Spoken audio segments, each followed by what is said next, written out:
আমরা গত 5ই আগস্টের পরে থেকে দেখেছি যে বাংলাদেশের বিভিন্ন স্থানে মাজার অথবা কাওয়ালি বা গান বা এরকম যে সাংস্কৃতিক বিভিন্ন অনুষ্ঠান আছে এসবের উপরে বিভিন্ন সময়ে হামলা হয়েছে, কিন্তু হামলার ব্যাপারে স্পষ্ট পদক্ষেপ অনেক ক্ষেত্রে নেওয়া সম্ভব হয়নি। আমরা সেজন্য দুঃখিত, কিন্তু আমরা এখন থেকে যেটা ভাবছি যে এখন থেকে কোথাও কোনো গানের আসর অথবা কোনো সুফি সাধকদের মাজার অথবা কোথাও যদি কখনো হামলা হয়, আমরা এখন থেকে যে ব্যবস্থাটা নিব যে আমরা খুবই স্টার্ন মিজার নিব এবং আমরা এখানে কাউকে ছাড় দিব না।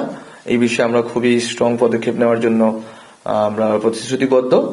এবং গতকালকে রাত্রে ময়মনসিংহে যে ঘটনাটা ঘটেছে এই সম্বন্ধে আমরা পদক্ষেপ নিচ্ছি এবং সামনে থেকে যা ঘটবে এবং গত 5 আগস্টের পরে যা ঘটেছে এসব সম্বন্ধে আমরা তথ্য সংগ্রহ করেছি।